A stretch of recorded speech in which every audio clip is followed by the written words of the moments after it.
folks, welcome back to my channel. If you're new here, welcome. My name is Natasha and I do book things here. So this is another video in like my most series for 2017. Just a bunch of videos this week. Basically, 7 of my most disappointing books of 2017. Most disappointing to me doesn't mean books that I hated necessarily. I talked about the 3 that I really hated in the worst books of 2017. That means I either rated them low and just wished more for them, or the writing wasn't good, or I rated them high, but they just didn't have enough to sort of boost themselves to a 5-star for me. 3 books that I rated 2 stars, 3 that I rated 3 stars, and then 1 that I rated 4 that are all disappointing. So it doesn't necessarily mean that they were rated bad or that I hated them completely. So the first book that disappointed me this year was The Rosie Effect. This is a companion novel to the Rosie Project, which is this one here. Basically, both of these stories follow this man named Don Tillman, and he basically is like a 40-year-old guy, very, very particular, like things need to be a certain way, like I would say on like the OCD category, spectrum, whatever.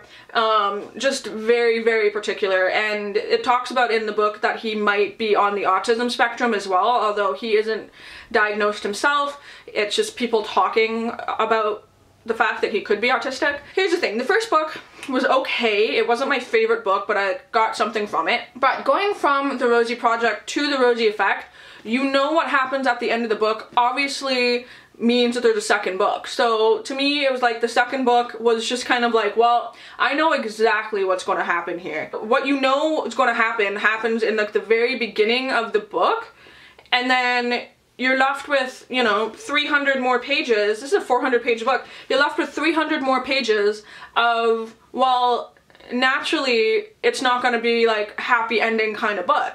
And so it disappointed me in that it didn't need to happen. Like, this book didn't need to be, this didn't need to be a duology. He, you know, happy ending wraps up here. Why would I read a book where the, you know, the characters that I liked here are obviously going to go through some shit for like 400 pages. So I was disappointed in the sense that I read it and was like, well, great, now I like these characters less. The second most disappointing book was, quite frankly, a disappointing series. And this is going to be pretty controversial, maybe, I don't know. There's a couple books in here that I know people are going to get like peeved about, but whatever, it's opinions, everyone's got them, right? But the series that I kind of just didn't like at all was The Hunger Games. I read all 3 of the Hunger Games books back to back, and honestly I could have done without the second and third one. You know, just give me 3 books that just talk about the games, because I don't know, to me that's the most interesting part. I don't care about the politics of this world at all. I just don't. And so, like, you know, I read the books and then watched the movies. I didn't even like the last, like, what, 2 movies? They were broken up. There's 4? I don't even remember. I could do 100% without the politics and like how it ended and whatever. It was like after the first book I was like, I'm good. Hunger Games, they're great. And then I was like, oh, I got 2 more books to read, like what's gonna happen? And then it was just, it got so far away from like the fun part of the first book. The second 2, I was just bored, I didn't care. So yeah, I was disappointed because I wanted more like kids shooting arrows at each other and shit. I don't know, that's kind of what I expected going into it, and there wasn't a whole lot of that in the last 2 books. So both of those books I rated 2 stars on Goodreads. Third book that disappointed me was one that I just saw a lot of people talk about and said that they liked it, and so I picked it up, and that is In a Dark, Dark Wood by Ruth Ware. This is a mystery thriller kind of book. I really like the idea of it. The thing that disappointed me most about this book, though, was how incredibly stupid the main character was. You're reading it and you're like, girl, why are you doing any of the things that you were doing? Like, what is your thought process? Like, here's the thing, I feel like this book reads very well as a screenplay. It definitely had elements that would play very, very well to screen, like in a movie. Are they making a movie about this? I don't even know, I'll have to look that up, but I could definitely see Ruth Ware writing a screenplay.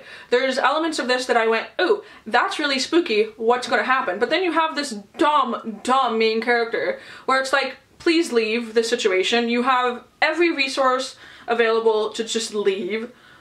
leave. Like, don't, why, you are uncomfortable, leave the situation. Because nothing of this book felt real in a sense that like anyone would do that, but it felt like a dumb character in a horror movie. So if this was a horror movie, you could go, haha, okay, it has horror movie tropes. But in a book, it was just irritating because you're reading it and you're like, well, you want this character to be more intelligent than she was. I don't know, this just disappointed me, but you know, I gave it 2 stars. I was just disappointed by this book because there were some like really creepy elements that I liked, and I liked the writing of like, you know, the elements, but it's just all of the decision making from the main character and in some of the other characters too. It was just what brought it right down to a 2-star rating for me, because it was just more like an unbelievable scenario, which is not what I want in like a mystery horror book.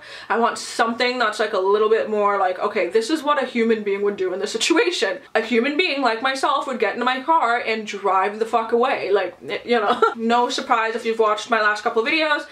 This is Like Water by Rebecca Potos. This was the group read for Contemporary-a-thon, and we all thought that we would like it, and it was just kind of an average okay book. And so like I was disappointed because it had things in it that I really liked, and I thought it would be like a 5-star book for me, and it was just okay. Like, the story was fine.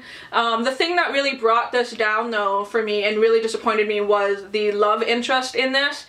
She just doesn't fit the main character at all. She's kind of a turd. I mentioned it before, like she uses a derogatory term in this that I just like, from that point on in the book, I just hated her. Just a disappointing book in that like there were so many great ideas, especially in the blurb. Like, I feel like this is a bad case of like the blurb doesn't 100% match the book, or like you want more of what the blurb talks about than what's actually delivered in the book, which is always disappointing, I feel. But yeah, so this was just average. Next book that I was disappointed by is one that like really truly disappointed me, because my favorite type of book to read is road trip novels. You guys know, if it's got some sort of like road trip adventure shit in it, I love it, it's my jam. So the book that disappointed me the most was Mosquito Land.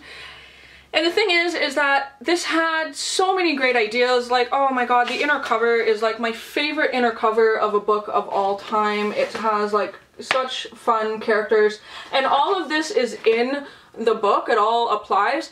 But the thing is that all of this was in the book and all of this applies. So it jumped around way too much with like no like connecting values. The narrator herself is dealing with some shit where you don't entirely know if she's a reliable narrator or not. That mixed with hopping around to like 12 different places is just scattered. It was too scattered, and like I feel like instead of picking 13 different things, if the book would have focused on 5 or 6 and then built her sort of thought process a little bit more, it would have been like a 5-star book for me. It was just disappointing in the way that I just wanted more from it again. That's most books. I wanted a little bit of something else and it would have been perfect. So the 6th book that disappointed me was also a book that I rated a 3-star, and this is the one that I'm a little bit scared to talk about because I have opinions and I know it's some people's like favorite book and like favorite series and that is Harry Potter #2, or Harry Potter and the Chamber of Secrets. Here's the thing. I like bad-mouthing Harry Potter because I feel like people will like pitchfork me, you know, in the comments, but I read the first book, loved it. It was like a 5-star book for me. Super cute, super adorable. Then I started reading the second one. I'm losing my voice, it's the curse. I'm cursed. I started talking bad about Harry Potter and now I'm dying. The second one to me was just disappointing in that it wasn't as cute as the first one. It was just more of the same. I don't know. I'm just kind of disappointed by the rest of Harry Potter after the first book. It apparently gets better like in the 4th book, but like I don't know, the first one was just so cute and like whimsical and magical and stuff. The second one I'm like, I don't care, you know, like they're doing more of the stuff. They're still in the school, they're still playing the stupid fucking sport that they play, like, you know, it's just more of the same stuff. Give me something a little bit different. And then knowing that like the 3rd book they're in their 3rd year and the 4th book they're like, you know, it's too repetitive. It's like the same book format again, only with some more like added crap. I don't know if I'm entirely gonna finish the Harry Potter series. I started book 3. I have been reading it for like 5 months. I stopped at page like 280 and I haven't finished it. I watched all the movies though, but yeah, I don't know, I was just kind of disappointed about this one after the magic that was the first book. Kind of similar in the way that I felt about the Hunger Games, that like it could have stopped at book 1 and it would have been fine. I mean, I don't want to be the person that says Harry Potter should have just been the first book, but you know, part of me is like, the first book was fine, I'm good. And then the last book that disappointed me was a 4-star book for me that could have been a 5-star book if it just was like a little bit better, just a little bit better. I don't have a physical copy of, but that is The Girls by Emma something. So this follows like a fictional story. It's basically a Manson family retelling, and I know literally everything about Manson, like everything. Research my ass off about that case. It's just fascinating to me. So naturally I was drawn to this book when I heard that it had like Manson family vibes. So I was like, sign me up. Thing though is that there wasn't quite enough culty activity for me. I would have wanted more of the crime committed, I guess, and a little bit more of the cult aspect of it. And it did focus a lot on the main character and her thought process, which was fine. I liked it. The prose in it was like really beautiful. Like the writing was gorgeous in this book. I loved it quite a bit.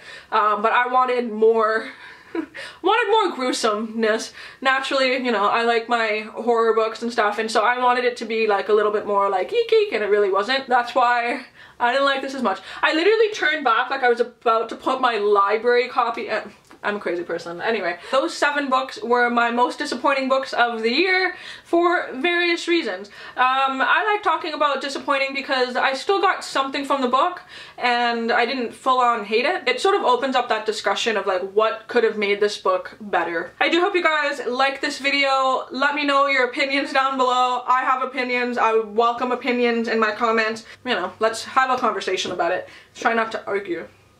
No one needed that shit. And yeah, I hope you guys are doing good, and until my next video, I will talk to all of you soon. Bye!